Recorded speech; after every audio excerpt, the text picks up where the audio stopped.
Bapak Ibu, jadi kita ada pembacaan 1 hari 3 pasal, kita start dari perjanjian baru.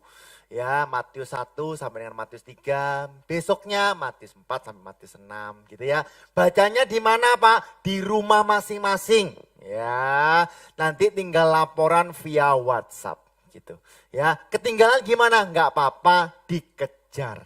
Terus kalau foto gimana? Ya ikut lagi. Yang penting tetap semangat. Amin. Tepuk tangan yang meriah buat Tuhan kita. Baik Bapak Ibu, saya akan masuk dalam kebenaran firman Tuhan. Mari angkat tangan kanan kita tinggi-tinggi di atas kepala. Ya semuanya sama-sama dengan saya katakan, saya adalah pribadi yang paling dicintai Tuhan. Saya adalah pribadi yang paling disayang Tuhan. Saya adalah pribadi yang paling diberkati Tuhan. Kuasa Tuhan atas saya melimpah. Dan saya lebih dari pemenang. Tepuk tangan yang meriah buat Tuhan kita. Haleluya. Bapak Ibu, siapa yang hari Kamis kemarin menghadiri ibadah kenaikan Tuhan Yesus? Bisa lambaikan tangan. Wow, tepuk tangan yang meriah buat Tuhan kita. Ya, Pak Gembala mengkhotbahkan dengan luar biasa bahwa berkat kenaikan Tuhan Yesus ada 3 ciri-ciri orang yang dipenuhi oleh Roh Kudus. Nah, hari ini Bapak Ibu saya tetap mengkhotbahkan mengenai kenaikan Tuhan Yesus, tapi saya membahas mengenai 2 malaikat yang berbicara kepada orang-orang Galilea. Karena itu saya kasih judulnya yaitu mengapa engkau berdiri dan melihat ke langit. Nah Bapak Ibu gak asing ya dengan kata-kata ini. Fokus saya ada dalam Kisah Para Rasul 1 ayat yang ke-11. Jadi setelah Tuhan berkata engkau akan kuberikan kuasa, nanti kita baca. Lalu Tuhan naik, ya kan. Ada 2 orang yang berpakai baju putih. Lalu orang yang berpakai baju putih itu berkata, hai orang Galilea, mengapa engkau berdiri dan melihat ke langit? Nah perhatikan Bapak Ibu, terkadang dari sebuah perkataan kita bisa tahu kondisi pada saat itu. Sekali lagi ya, terkadang dari sebuah perkataan kita bisa tahu kondisi pada saat itu. Nah, saya kasih contoh sederhana. Bapak Ibu tahu ini? Banjir di Maijen Sungkono, tanggulnya jebol. Yang tahu bisa angkat tangan.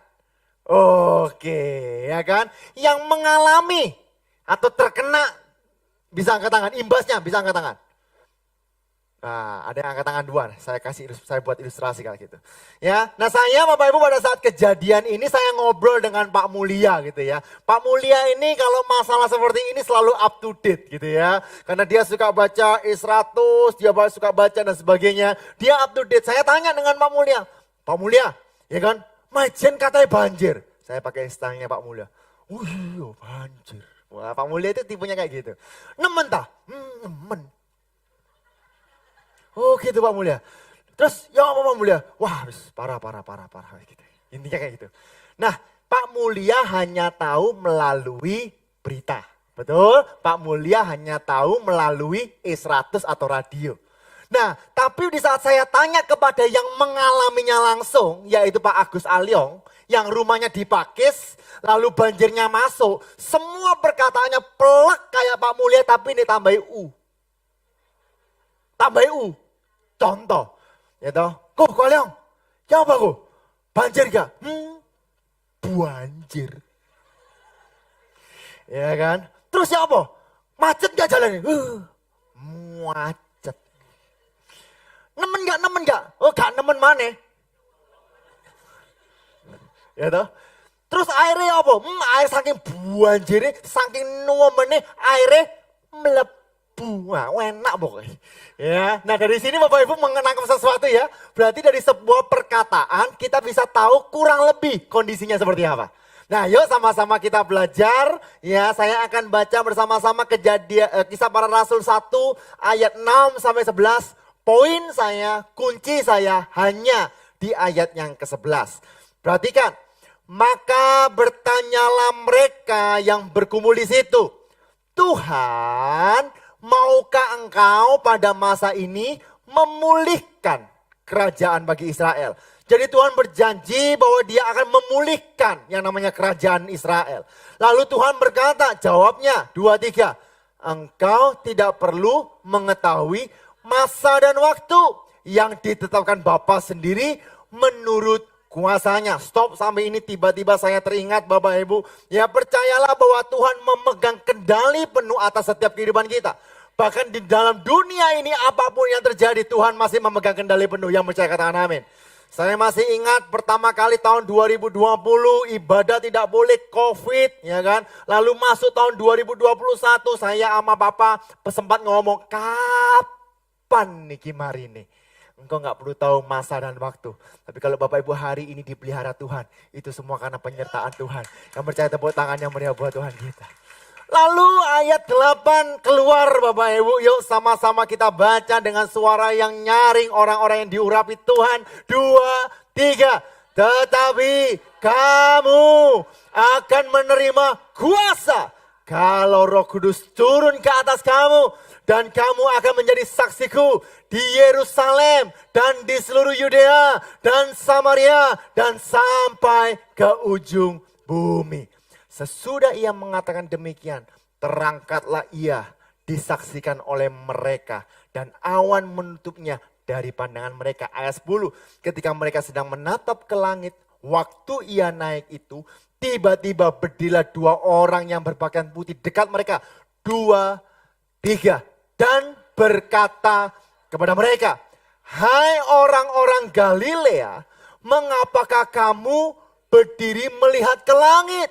Yesus ini yang terangkat ke sorga meninggalkan kamu akan datang kembali dengan cara yang sama seperti kamu melihat dia naik ke sorga. Yang percaya katakan amin. Bapak Ibu, kenaikan Tuhan Yesus adalah karya keselamatan. Satu benang merah dari karya keselamatan Tuhan Yesus Kristus. Ya, kalau Tuhan Yesus dia mati, ya dia bangkit, tetapi kalau dia naik maka sia-sialah kebangkitannya. Yang percaya katakan amin. Tapi Bapak Ibu saya, kenapa ya? Oh, tidak naik. Ya istri saya itu ngomong Bapak Ibu menjelaskan. Namanya orang cinta ya gitu. Ya kan? Nah sampai endi mang yang. Ya tidak naik, tidak. Oh benang merah Bapak Ibu. Ya ginilah Bapak Ibu ya. Nah ada sebuah karya keselamatan benang merah. Dari kebangkitannya sampai kenaikannya. Tetapi Bapak Ibu banyak orang ya kan, orang percaya seringkali meremehkan kenaikannya. Kenapa saya berani berkata seperti itu? Satu, kalau yang namanya Natal seluruh gereja pasti penuh. Betul nggak? Ya apalagi Natalan sing akeh door prize, tambah rame Bapak Ibu. Ya kan? Lalu yang kedua kalau Jumat Agung, Paskah pasti ada orangnya. Tetapi kalau kenaikan Tuhan Yesus, kenapa orang lebih pilih naik ke tretes dan ke batu daripada ibadah gitu ya? Ya, karena Mama Ibu ini merasa bahwa oh ya udah naik ke surga, ya udahlah mumpung tanggal merah hari Kamis. Tapi satu hal yang mau beritahu Bapak, ia naik ke surga untuk menyediakan tempat bagi kita dan memberikan seorang penolong. Yang percaya katakan amin. Ayat 11 berkata dan berkatalah kepada mereka, sama-sama katakan mereka. Mereka ini siapa sih? Ya mereka ini adalah orang-orang Galilea. Ada tafsiran mengatakan mereka ini murid-murid Yesus. Karena murid-murid memang dipanggil dari Galilea. Nah poin saya yang pertama Bapak Ibu sama-sama kita baca 2, 3. Hidup di dalam Kristus adalah sebuah, lebih keras lagi 2, 3. Hidup di dalam Kristus adalah sebuah keputusan. Mama Ibu, kalau kita tidak memberikan keputusan untuk mengikut Yesus, kalau kita tidak memberikan keputusan untuk percaya kepada Yesus, kita tidak akan pernah hidup di dalam Kristus. Situasi, keadaan, bahkan waktu, tempat, bahkan pribadi pun tidak dapat membuat kita hidup di dalam Kristus kalau kita tidak memberikan keputusan untuk mengikut Yesus. Yang setuju katakan amin.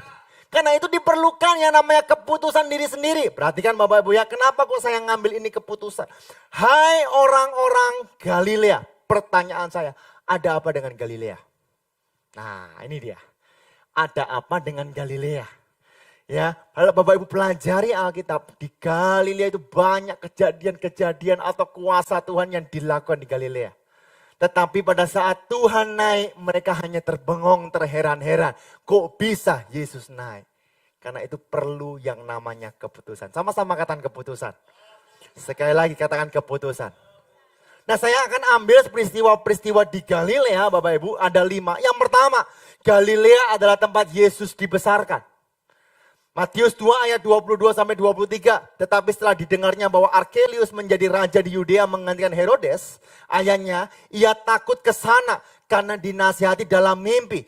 Pergilah Yusuf di daerah Galilea. Setibanya di sana, ia pun tinggal di semua kota yang bernama Nazaret. Hal itu terjadi supaya genaplah firman yang disampaikan oleh nabi-nabi bahwa ia akan disebut orang Nazaret. Jadi Bapak Ibu, orang Galilea tahu bahwa Yesus dibesarkan di sana. Setuju?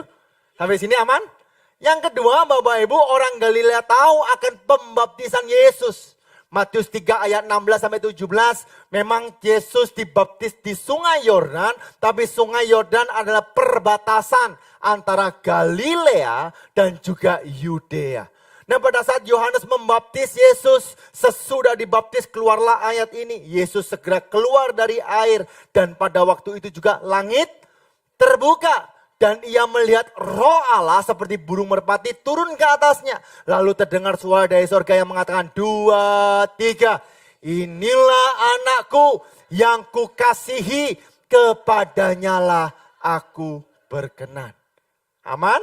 Ya, yang ketiga Bapak Ibu, kalau Bapak Ibu pelajari baik-baik bahwa mujizat pertama Yesus itu di Galilea. Halo, perkawinan di Kana kan? Yohanes 2 ayat 1, pada hari ketiga ada perkawinan di Kana yang di Galilea. Bahkan di dalam Yohanes 4 ayat 43, berita itu sudah tersebar begitu luar biasa. Maka setelah Yesus tiba di Galilea, orang-orang Galilea itu menyambut dia. Gitu ya. Menyambut dia karena mereka telah melihat segala sesuatu yang dikerjakannya di Yerusalem pada pesta itu. Galilea tahu bagaimana Yesus dibesarkan. Galilea tahu bagaimana Yesus dibaptis. Galilea adalah saksi nyata mujizat Yesus pertama. Tetapi enggak sampai situ Bapak Ibu. Yesus mengajar dan menyembuhkan segala penyakit. Sama-sama katakan segala penyakit. Yuk kita baca 4:23 sampai 24. 2, 3. Yesus pun berkeliling di mana? Seluruh Galilea. Ia mengajar dalam rumah-rumah ibadat dan memberitakan Injil kerajaan Allah serta kurang keras serta melenyapkan segala penyakit dan kelemahan di antara bangsa itu. Karena ia melenyapkan segala penyakit, tersiarlah berita tentang dia di seluruh Syria. Dan dibawanyalah kepada semua orang yang buruk keadaannya. Yang menderita berbagai penyakit dan sengsara, yang kerasukan, yang sakit ayan, yang lumpuh dan sebagainya. Lalu Yesus 2, 3. Segala penyakit disembuhkan. Bagi Bapak Ibu mungkin yang merasa bahwa waduh gak ada harapan. Saya gak bisa apa-apa. Satu hal yang saya mau beritahu. Dialah dokter di atas segala dokter. Tidak ada yang mustahil bagi Tuhan yang menciptakan langit dan bumi. Tepuk tangan yang meriah buat Tuhan kita. Apakah sampai itu? Tidak Bapak Ibu. Dalam kitab Markus 1 ayat 24. Lalu kita lompat 28. Pada waktu itu dalam rumah ibadat itu ada seorang yang kerasukan roh jahat. Orang itu berteriak-teriak dan sebagainya. Ayat 28. Lalu tersebarlah dengan cepat kabar tentang dia ke segala penjuru di seluruh Galilea. Jadi Bapak Ibu, Galilea ini bicara apa? Dia tahu bagaimana Yesus dibesarkan. Dia tahu bahwa Roh Kudus turun atas Yesus. Dia tahu bahwa Yesus membuat mujizat. Dia tahu bahwa Yesus menyembuhkan segala penyakit. Bahkan dia tahu bahwa dia mengusir roh jahat. Tetapi mengapa setiap mereka terheran-heran pada saat Yesus naik ke surga? Atau, coba Bapak Ibu renungkan baik-baik ya. Apakah orang Galilea adalah simbol dari orang Kristen zaman sekarang atau KTP. Aku udah melihat mujizat. Aku tahu Yesus lahir. Aku ikut Natalan.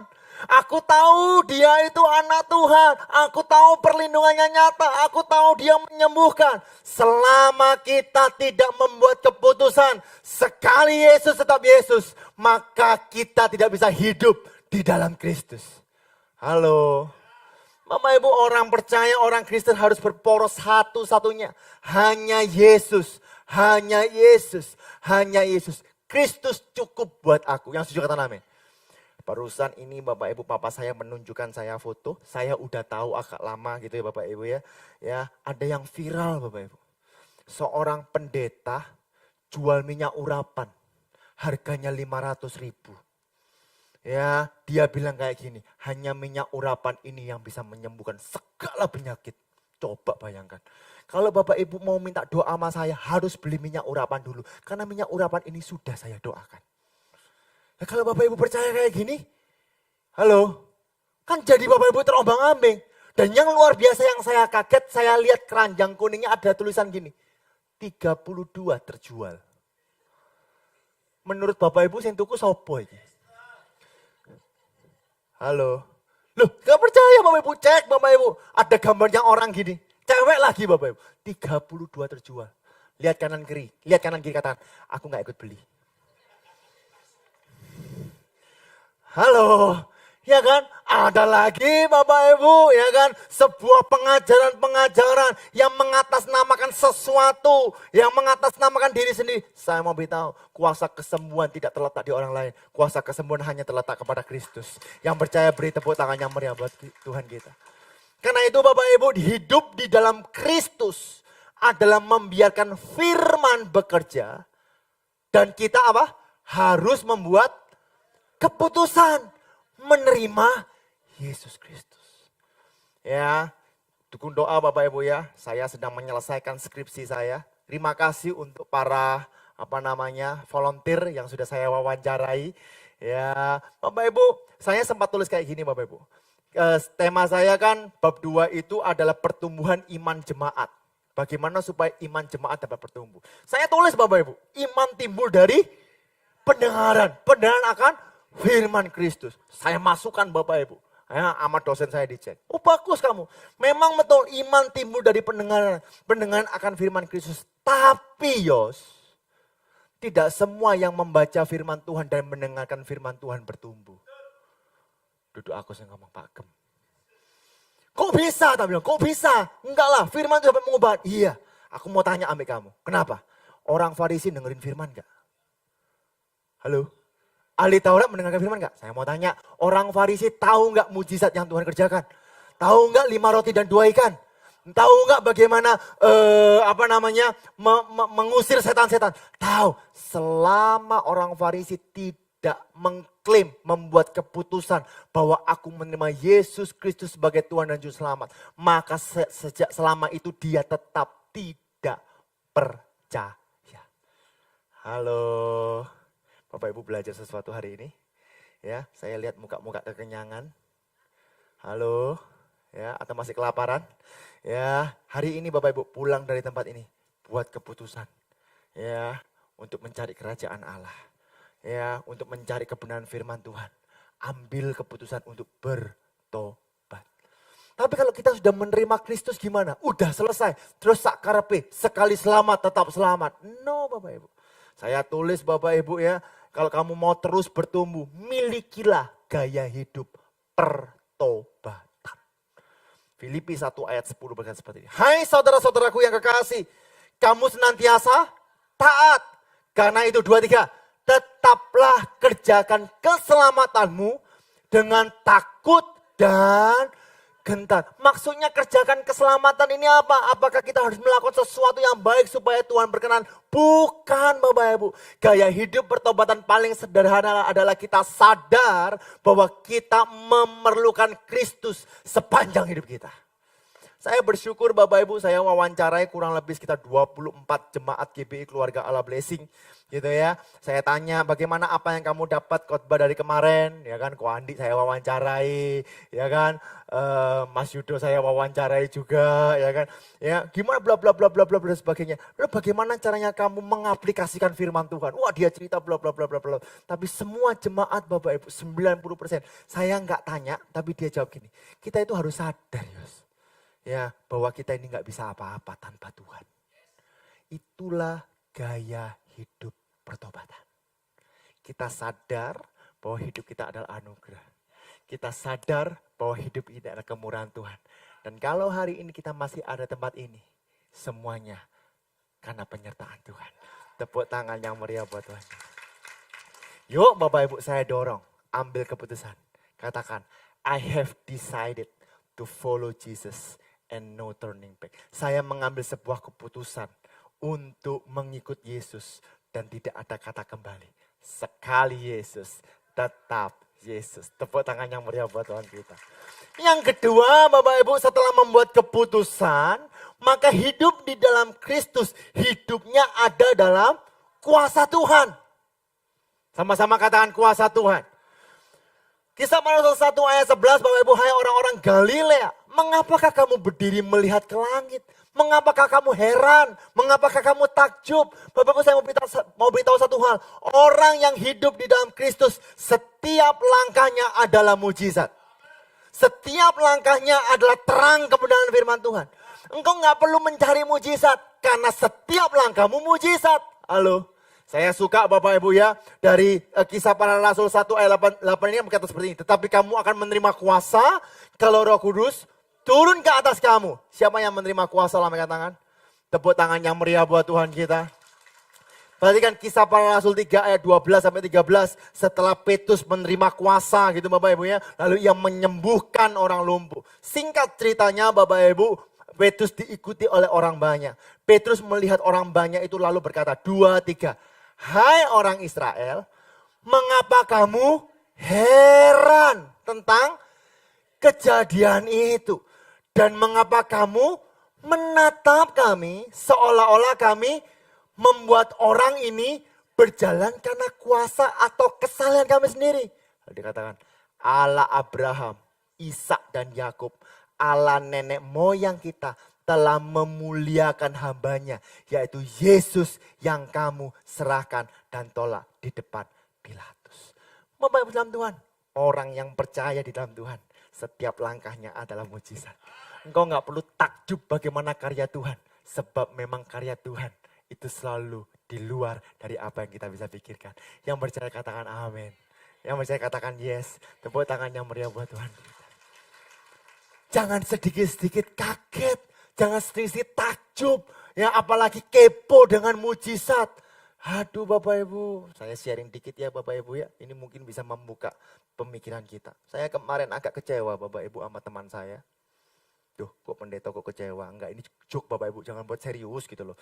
Ya saya kecewa, terutama hari Kamis kemarin itu kan ada kenaikan, betul ya. Pagi melayani bersama-sama dengan saya gitu ya. Tapi ibadah kedua mereka, ya karena udah pelayanan mereka nggak pelayanan. Tapi saya dipameri tiket nonton biskup Bapak Ibu. Ya Fast and Furious 10. Bapak Ibu, saya tanya teman-teman gimana bagus? Oh bagus, keren, wah takjub, heran. Iku film. Sama-sama katakan film. Film Bapak Ibu saya itu ngikuti Fast and Furious 1 sampai yang 9, 10 belum nonton. Saya mau tambah lama, tambah luar biasa ngayalnya Bapak Ibu. Ya kan? 1, balapan tok. Ya toh. Kedua Bapak Ibu, ngejar yang namanya narkoba atau apa itu. Yaitu ketiga Bapak Ibu yang kan ingin bebaskan sampai nyolong berangkas di kepolisian. Bayang no Bapak Ibu nyolong kok ya nang polisi. Kantor polisi lah bingung Bapak Ibu ya kan. Sampai ada virus, sampai ada ini. Bapak Ibu dari yang namanya Dominic Tero itu gundul dewean sampai sing gundul papat Bapak Ibu. Filmnya kamari-mari Bapak Ibu. Ya kan dulu kan yang gundul cuma 1 toh, bener ya? Habis itu keluar lagi 1, nggak apa-apa 5. Habis itu nggak manggil yang namanya Dwayne Johnson, The Rock, pemain WWE. Mari gitu nggak lama manggil ade John Cena. Terus apa namanya Dominic Toretto ambil John Cena itu gak nyambung mukae. Iso dadi adik. Gitu. Sekarang Bapak Ibu ada pemain baru Bapak Ibu. Ya dari MCU. Tahu gak MCU? Marvel. Kapten Marvel itu lebih melok balapan. Heran saya. Terus satu lagi Bapak Ibu. Muridnya Pak Gem itu melok main bioskop. Tahu gak muridnya Pak Gem? Pak Gemnya seneng renang. Gitu. Ada Jason Momoa. Tahu gak Jason Momoa? Sing merano Aquaman. Waduh Bapak Ibu. Pak ngomong apa Pak? Gak apa-apa, tidak mengurangi keselamatan. Aduh Bapak Ibu, saya itu kadang heran. Saya baca Bapak Ibu, ada orang nonton bioskop. Bioskop apa ya? Marvel pokoknya Bapak Ibu. Tahu Marvel ya? Ya, Marvel itu yang Loki mati bolak-balik hidup lagi. Ya toh, mari gitu Iron Man itu Bapak Ibu yang sekarang mati semua nangis itu loh Bapak Ibu. Percaya loh, iso diuripno maneh. Ya kan? Dia bilang, aku ngelihat film ini jujur, aku sampai nangis-nangis. Film apa iki? Bapak Ibu, saya mau beritahu, itu film. Sama-sama katakan film. Yang mati ndek bangkit no karepe dhewe. Tapi satu hal Bapak Ibu, dia yang mati, dia yang bangkit, dan dia yang menampakkan diri, dia yang naik ke surga. Cuman satu, Yesus Kristus. Wes, jok percaya Bapak Ibu ambil film. Ya, dibujui. Ya kan? Iron Man itu Bapak Ibu, kok jadi lanjut Iron Man sih Pak Gem? Iron Man itu mati itu ya, waduh I love you 3000, I love you. Kak lama ya merano Dr. Dolittle Bapak Ibu. Tetap hidup Bapak Ibu ya. Nah karena itu Bapak Ibu orang yang hidup di dalam Kristus tidak akan pernah kepo dengan mujizat. Ya apa caranya kau dapat mujizat? Oh aku puasa. Kamu ya apa cari mujizat? Oh aku baca Alkitab. Ya apa? Tidak perlu Bapak Ibu.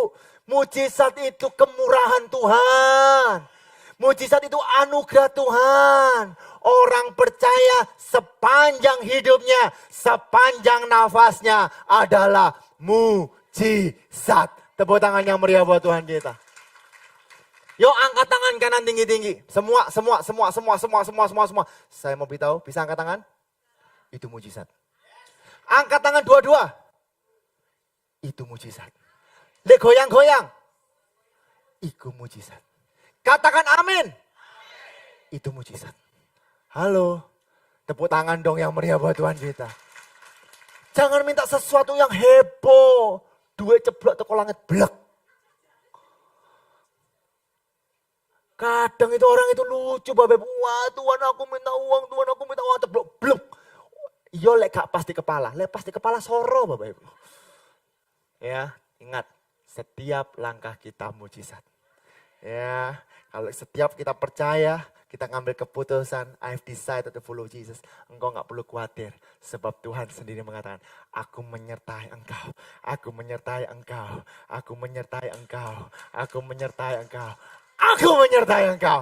Tepuk tangan yang meriah buat Tuhan kita. Yuk sama-sama kita baca Yohanes 14, ayat yang ke-12 dengan suara yang keras. 2, 3.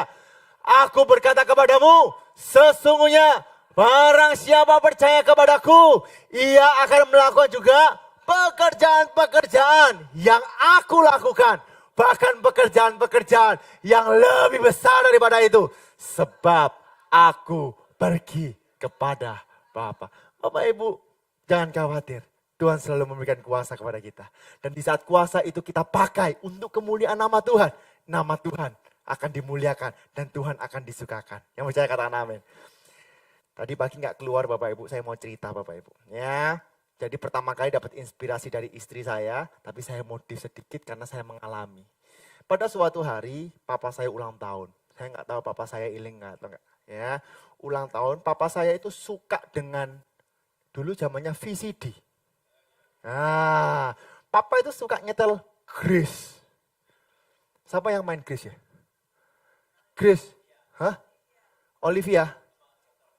John Travolta, ya itu zamannya babi gue, ya kan? Wah, Grace Bapak Ibu, wah seneng dilihat terus. Nah, saya ini kan gak duit-duit Bapak Ibu, gak punya apa-apa, betul ya? Ya, uang gak punya, kerja ya belum lah, wong sih kecil Bapak Ibu. Ya, karena saya tahu papa saya suka Grace, tak ambil Bapak Ibu DVD. Setelah tak ambil, tak bungkus kado. Ya toh, tak bungkus kado. Papaku goleki gak nemu. Aku meneng ae Bapak Ibu. Pas ulang tahun Bapak Ibu, wah happy birthday. Gak ada yang ngasih kado, cici gak kreatif Bapak Ibu.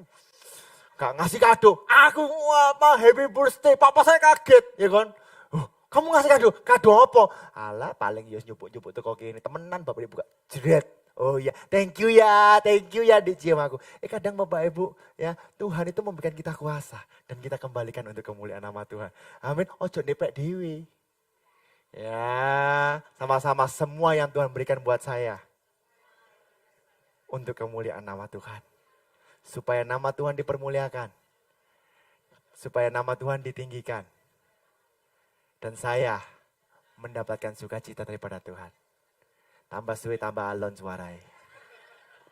Oke, masuk kepada cerita Bapak Ibu ya. Oke, saya kemarin cari Bapak Ibu, saya kenalkan ini Mutsuro Watanabe. Ya, yang satunya ada Luis Samperini. Ya, siapa sih Mutsuhiro Watanabe? Ya, dia adalah perwira Jepang yang jahat, yang memiliki hobi menyiksa secara tidak berkemanusiaan. Jadi pada saat Perang Dunia Kedua Bapak Ibu ya. Nah, apa sih hobinya Bapak Ibu? Hobinya itu nyiksa. Dia nggak suka bunuh. Heran ya, dia nggak suka bunuh, tapi dia suka nyiksa. Nah, dia membuat kondisi hidup yang buruk, jadi dia suka membuat orang itu cacat. Bayangkan Bapak Ibu. Lalu yang kedua, dia menyalahgunakan posisinya. Harusnya dia bisa mencegah dan sebagainya, enggak, justru dia melampiaskan semuanya. Lalu tidak hanya itu, dia menyiksa secara psikologis.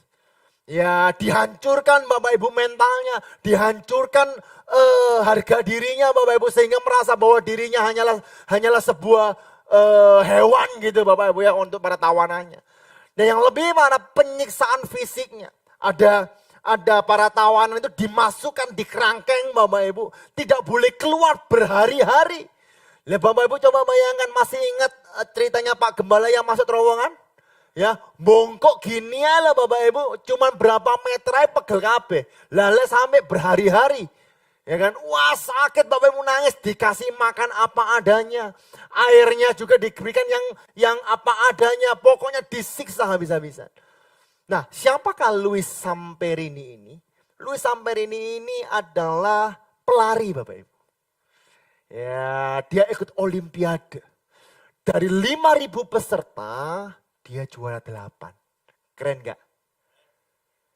Bapak Ibu juara 100 udah durung karuan. Ngono gak ngomong keren, ya kan? Juara 8 Bapak Ibu. Otomatis ya kekuatannya, kehebatannya, kredibilitasnya sudah mulai disorot. Gitu ya. Tetapi karena ada Perang Dunia Kedua, ia akhirnya ikut atau bergabung dengan Angkatan Udara.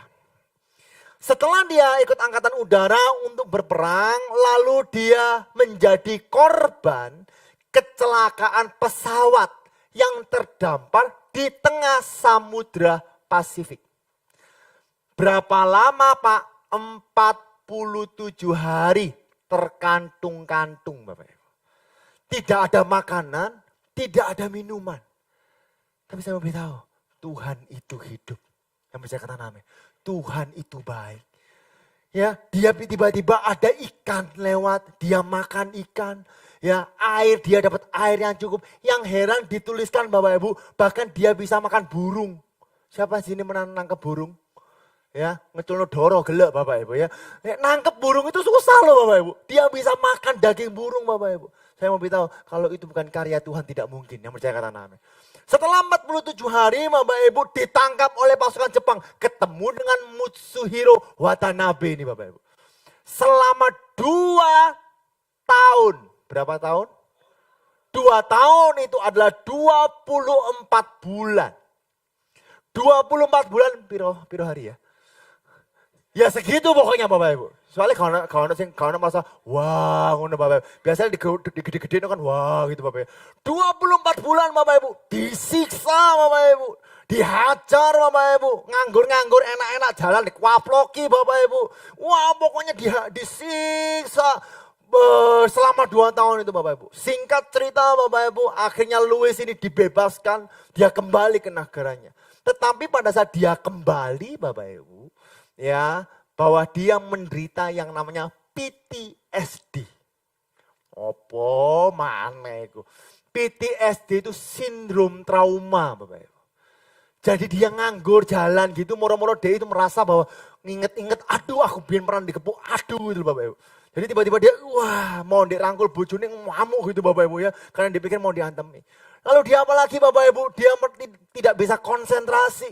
Dia berpikir yang jelek terus, dia susah tidur, barang tidur, mimpi buruk Bapak Ibu. Ya, lalu apalagi dia moodnya negatif, always on guard, selalu bertahan Bapak Ibu. Terus kalau ada sesuatu, daya pikatnya atau gairahnya itu hilang. Bapak Ibu, kalau Bapak Ibu ada yang mengalami seperti ini, ya saya nggak tahu Bapak Ibu. Ya, hari ini ada kabar baik, Tuhan sanggup memulihkan setiap kita semua. Nah Bapak Ibu, yang namanya Louis Simpreni ini Bapak Ibu mengalami hal ini. Tapi Bapak Ibu kita mengucap syukur bahwa ada seorang hamba Tuhan yang bertemu. Dia bilang, Pak aku gak bisa hilangkan trauma Pak. Udah bertahun-tahun Pak aku gak bisa trauma. Bahkan tidur susah. Barang tidur Pak, saya itu mimpi buruk. Waduh yang membuat pikiran saya kacau dan sebagainya. Pendeta itu mengajarkan tentang kebenaran firman Tuhan. Serahkan kepada Tuhan. Serahkan kepada Tuhan. Serahkan kepada Tuhan. Singkat cerita Bapak Ibu, akhirnya Louis ini melepaskan pengampunan kepada tentara Jepang. Dan dia menjadi seorang pembicara atau konselor bagi orang-orang yang mengalami PTSD. Minggu kemarin saya membuat jurnal bersama teman-teman saya kuliah, yaitu anxiety disorder. Apa itu anxiety disorder? Gampangannya gangguan kecemasan. Sekarang ini nama ilmiah wake Bapak Ibu, anxiety disorder. Apa sih? Cemas. Ya kan? Gangguan kecemasan. Tema saya adalah peran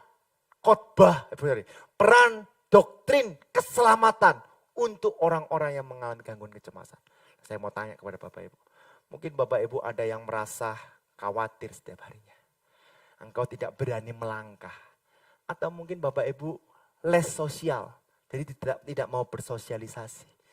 Atau mungkin Bapak Ibu gampang panik. Ya, pada saat pergi panik. Yang namanya apa? Bukan kunci. Kompor lali Bapak Ibu. Kompor lupa dimatikan. Airnya lupa tak mateni. Aduh, segoku wis tak nyalano belum. Panik. Ya. Atau Bapak Ibu kalau terima telepon udah mengalami ketakutan. Ya, bahkan Bapak Ibu nggak bisa tidur dengan nyenyak. Ya, itu tanda-tanda Bapak Ibu kena anxiety disorder. Lalu bagaimana caranya supaya kita bisa disembuhkan? Yuk, Mazmur 55 ayat 23. 2, 3. Serahkanlah khawatirmu kepada Tuhan, maka Ia akan memelihara engkau. Tidak untuk selama-lamanya, dibiarkannya orang benar itu goyah. Di dalam jurnal itu Bapak Ibu saya katakan, orang yang kenal dengan Yesus Sang Juru Selamat, dia tidak mungkin hidup dalam kecemasan. Karena dia tahu bahwa masa depannya sungguh ada dan harapannya tidak akan hilang. Saya berdoa seluruh jemaat GBI Keluarga Allah Blessing tidak mengalami kecemasan. Sebab tangan Tuhan yang selalu menggandeng kita. Tepuk tangan yang meriah buat Tuhan kita. Yang terakhir Bapak Ibu, main musik bisa maju ke depan. Yang terakhir, ya hidup di dalam Kristus ada kepastian. Dan berkatalah mereka, hai orang-orang Galilea, mengapa engkau berdiri melihat ke langit? Yesus ini yang terangkat ke sorga meninggalkan kamu. Saya suka bahasa Inggrisnya Bapak Ibu, ya karena saya melihat ada kata meninggalkan. Sedangkan Tuhan tidak pernah meninggalkan kita. Yang percaya katakan amin. Dalam King James Version berkata seperti ini, which also said, ye men of Galilee, why stand ye gazing up into heaven? This same Jesus. Ini Yesus yang sama. Yesus yang membuat mujizat. Yesus yang menyembuhkan. Yesus yang mengusir roh-roh jahat. Ini Yesus yang sama yang diurapi. Yang which is taken up from you, yang diambil daripadamu. Mengapa Yesus diambil? Untuk menyiapkan tempat bagi kita. Yang percaya katakan amin. Bukan hanya itu Bapak Ibu, tetapi untuk supaya Roh Kudus dapat turun atas setiap kita semua. Dia harus pergi kepada Bapa. Nah Bapak Ibu, para penafsir bersepakat bahwa pada saat Yesus naik ke surga, itu perlahan tapi pasti. Dia naik ke surga pelan-pelan sambil memberkati setiap kita semua. Jangan berpikir kayak ini Bapak Ibu ya, Iron Man ya Bapak Ibu ya, terbangnya bes, hilang gitu. Enggak, dia pelan-pelan memberkati kita. Kamu tahu, di dalam Yesus ada kepastian. Pak, apakah Yesus bangkit? Yes, Yesus sudah bangkit. Pak, apakah Yesus dapat sembuhkan saya? Yes, Yesus pasti bisa sembuhkan. Apakah Yesus melindungi saya? Yes, Yesus memang melindungi saya. Kalau hari ini kita ada, itu semua karena kemurahan Tuhan. Kemarin Bapak Ibu, hari Jumat, ya, saya ada grup kuliah Bapak Ibu semester 7. Udah mau lulus Bapak Ibu. Teologia, bayangkan. Lalu dia ngomong di grup seperti ini. Ya, dia capture, dia kirim gini. Shalom, bla bla bla. Ini nama orangnya ya, saya sensor. Aku mau nanya, Yesus itu adalah anak Allah. Kalau memang Yesus adalah anak Allah, kenapa dia dikandung melalui manusia? Lalu dia bawanya, Bapak Ibu, ini saya harus jawab apa? Sekolah teologi semester 7 Bapak Ibu. Saya DM. Kamu mau jawaban serius tak guyon? Loh bener kan ya? Kalau jawabannya guyon, karepe Tuhan. Dia itu Tuhan. Betul ya? Ya, mau jadi manusia, mau melalui kandungannya Maria, ya kandungan siapapun terserah. Karena dia Tuhan. Kamu mau tahu jawaban serius? Ya apa kok jawaban serius? Karena yang perlu ditebus adalah manusia. Halo? Ya, binatang gak perlu ditebus Bapak Ibu. Karena tidak ada roh. Tapi manusia perlu ditebus. Karena di saat kita percaya menerima Yesus sebagai Tuhan dan Juru Selamat, kita ditebus dan kita mengalami kehidupan yang baru. Yang lama sudah berlalu, tetapi yang baru sesungguhnya sudah datang. Dan setiap kita adalah ciptaan yang baru. Sama-sama dengan saya bersama Yesus, ada kepastian. Bersama Yesus, ada kepastian. Yesus naik ke surga, bukan dari kubur. Setuju? Dia naik ke surga bukan dari kuburnya Bapak Ibu. Tapi Yesus naik surga dengan kuasa kehidupannya. Untuk apa ini terjadi? Apakah ini penting? Ya, karena dia naik surga bukan mati. Tapi dia naik surga karena dia hidup. Sebab dia hidup sampai hari esok. Dan sampai selama-lamanya dia tetap hidup. Tepuk tangan yang meriah buat Tuhan kita. Ambil keputusan menerima Tuhan sebagai dan Juru Selamat. Ambil keputusan hari ini bahwa aku tidak akan meninggalkan Tuhan. Ambil keputusan hari ini, aku serahkan semuanya kepada Tuhan. Percayalah setiap langkahku, langkahmu engkau dikuasai oleh karya Tuhan. Setiap apa yang engkau langkahkan, mujizat terjadi, mujizat terjadi, mujizat terjadi. Dan bersama Yesus ada kepastian. Saya berdoa seluruh jemaat GP Keluarga Allah Blessing hari ini pulang membawa keputusan untuk menerima Tuhan. Tuhan Yesus memberkati.